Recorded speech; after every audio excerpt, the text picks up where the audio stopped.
എല്ലാ മാന്യ പ്രേക്ഷകർക്കും പിതാവിൻ്റെയും പുത്രൻ്റെയും പരിശുദ്ധാത്മാവിൻ്റെയും നാമത്തിൽ സ്വാഗതം. പ്രിയമുള്ളവരെ, കഴിഞ്ഞയാഴ്ച പീഡാനുഭവവാരമായിരുന്നു. വിശുദ്ധവാരത്തിലെ പല പ്രസംഗങ്ങളിലും യേശുക്രിസ്തുവിൻ്റെ പീഡാസഹനത്തെക്കുറിച്ചുള്ള വിശദീകരണം കേൾക്കാനിടയായി. എന്നാൽ അവയൊന്നും തൃപ്തികരമായി തോന്നിയില്ല. പിന്നെ അതിനെ വ്യക്തമായിട്ടൊന്ന് മനസ്സിലാക്കാൻ, എളുപ്പത്തിൽ മനസ്സിലാക്കാൻ നമുക്ക് ഈ ചിന്ത ഉപകരിക്കും. ഓർക്കുക, പാപത്തിന് ശിക്ഷയുണ്ട്. പാപത്തിൻ്റെ പരിണിത ഫലമാണ് ശിക്ഷ. നമുക്കറിയാവുന്നതുപോലെ മനുഷ്യവർഗത്തിന് ഒരു ചതി പറ്റി. എന്താണ്? ദൈവത്തെ പേടിച്ച് മനുഷ്യൻ ദൈവത്തിൽ നിന്ന് അകന്നുപോയി.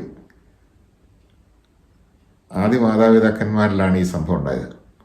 അതുവഴി സകല മനുഷ്യരും ദൈവത്തിൽ നിന്ന് അകന്നുപോയി. തങ്ങൾക്ക് ദൈവസ്വീകാര്യതയില്ല എന്ന തെറ്റിദ്ധാരണയാണ് അവരെ അകറ്റിക്കളഞ്ഞത്. പാപം ചെയ്ത സ്ഥിതിക്ക് ദൈവം നമ്മളോട് ഇനി ക്ഷമിക്കുകയില്ല, ദൈവം നമ്മളെ സ്വീകരിക്കുകയില്ല, ദൈവം നമ്മളെ ശിക്ഷിച്ചു കളയും എന്ന തെറ്റിദ്ധാരണയാണ് അവരെ അകറ്റിയത്. ഈ അസത്യമാണ് അവരെ അകറ്റിയത്. അങ്ങനെ ആയതുകൊണ്ട് ഈ അസത്യത്തിൽ നിന്ന് അവരെ മോചിപ്പിക്കണം.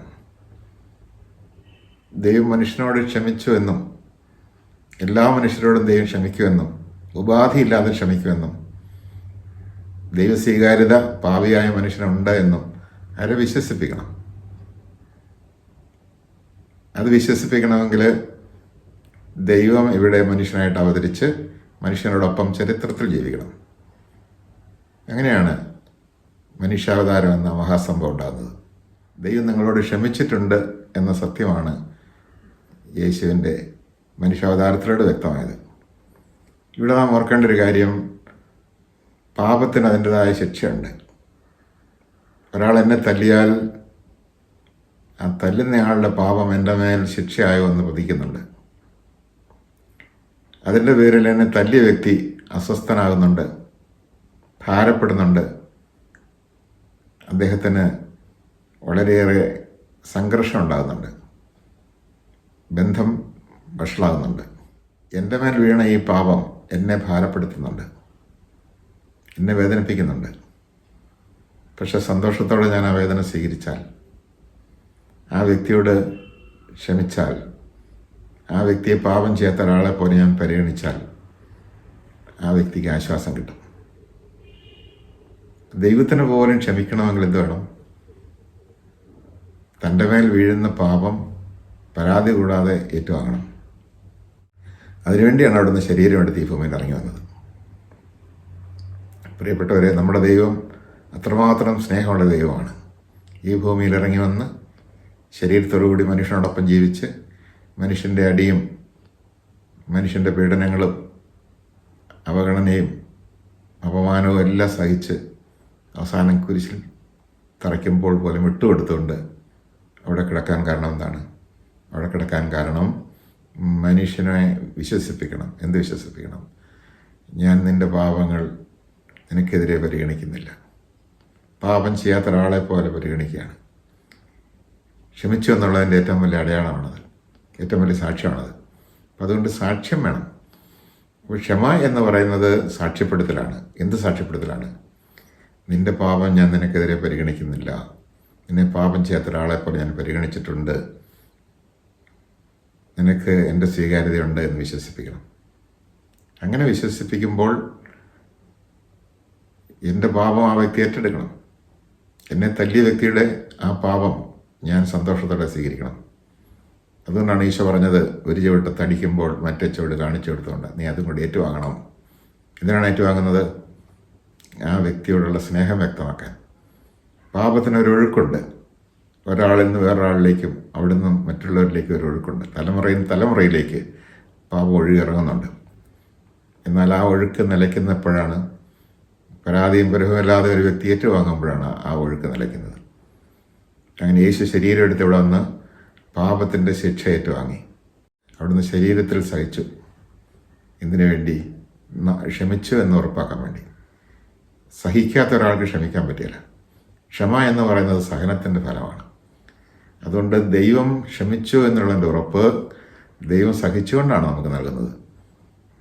എന്നെ ഒരാൾ തല്ലിയാൽ തല്ല് സന്തോഷത്തോടെ സ്വീകരിക്കുന്ന ഞാനാണ് ആ വ്യക്തിയോട് ക്ഷമിക്കേണ്ടത്, അല്ലാതെ കണ്ടു നിൽക്കുന്ന ഒരാളല്ല. പ്രിയമുള്ളവരെ, അതുകൊണ്ട് ഈശോ ലോകത്തിൻ്റെ പാപം ഏറ്റുവാങ്ങുന്ന ദൈവത്തിൻ്റെ കുഞ്ഞാടായിട്ട് ഇവിടെ വന്നത് മനുഷ്യവർഗത്തിൻ്റെ പാപം സന്തോഷത്തോടെ ഏറ്റുവാങ്ങി പാപം ചെയ്യാത്തവരെ പോലെ മനുഷ്യനെ പരിഗണിച്ച് മനുഷ്യന് ദൈവസ്വീകാര്യത ഉണ്ട് എന്ന് വിശ്വസിപ്പിക്കാനാണ്. അതുപോലെ തന്നെ അവിടെ നിന്ന് പറഞ്ഞൊരു കാര്യമുണ്ട്, ഞാൻ നിങ്ങളുടെ പാപം നിങ്ങൾക്കെതിരെ പരിഗണിക്കാതെ നിങ്ങളോട് ക്ഷമിച്ചതുകൊണ്ട് നിങ്ങൾ മറ്റുള്ളവരോടും ഇതേ നിലപാട് സ്വീകരിക്കണം. ആരെങ്കിലും നിങ്ങൾക്കെതിരെ പാപം ചെയ്താൽ ആ പാപത്തിൻ്റെ ആ കെടുതി, ആ പാപത്തിൻ്റെ ശിക്ഷ നീ സ്വയം ഏറ്റെടുക്കണം. ഏറ്റെടുത്തിട്ട് ആ വ്യക്തിയോട് ക്ഷമിച്ചു എന്ന് ഉറപ്പാക്കണം. അങ്ങനെ ആ വ്യക്തിക്ക് അനുരഞ്ജനം ഉണ്ടാകണം. മനുഷ്യന് ദൈവത്തോട് അനുരഞ്ജനം ഉണ്ടായത് ദൈവം മനുഷ്യൻ്റെ പാപം അവർക്കെതിരെ പരിഗണിക്കാതെ ഏറ്റുവാങ്ങിയതുകൊണ്ടാണ്. അതുകൊണ്ടാണ് കൊറിന്തോസ് ലേഖനത്തിൻ്റെ 2-ാം ലേഖനം 5-ാം അധ്യായം 19-ാം വാക്യത്തിൽ നമ്മൾ വായിക്കുന്നുണ്ട്, ദൈവം മനുഷ്യരുടെ പാപങ്ങൾ അവർക്കെതിരെ പരിഗണിക്കാതെ രമ്യതയുടെ സന്ദേശം ഞങ്ങളെ ഫലമേൽപ്പിച്ചുകൊണ്ട് ക്രിസ്തു വഴി ലോകത്തെ തന്നോട് രമ്യതപ്പെടുത്തുകയായിരുന്നു. അതെ, ദൈവത്തിൽ നകന്നുപോയ മനുഷ്യന് ദൈവത്തോട് രമ്യതപ്പെടാൻ ഈ സഹനം ആവശ്യമായിരുന്നു. അതുപോലെ എന്നെ ഉപദ്രവിച്ചൊരു വ്യക്തിക്ക് എന്നോട് രമ്യതപ്പെടാൻ എൻ്റെ സഹനം ആവശ്യമുണ്ട്. ഞാൻ ആ വ്യക്തിയോട് ക്ഷമിക്കുന്നത് സഹിച്ചുകൊണ്ടാണ്. സഹനത്തിൻ്റെ ഫലമാണ് ക്ഷമ. ക്ഷമയുടെ ഫലമാണ് അനുരഞ്ജനം. അനുരഞ്ജനത്തിൻ്റെ ഫലമാണ് സമാധാനം. ലോകം മുഴുവൻ സമാധാനത്തിലേക്ക് വരണമെങ്കിൽ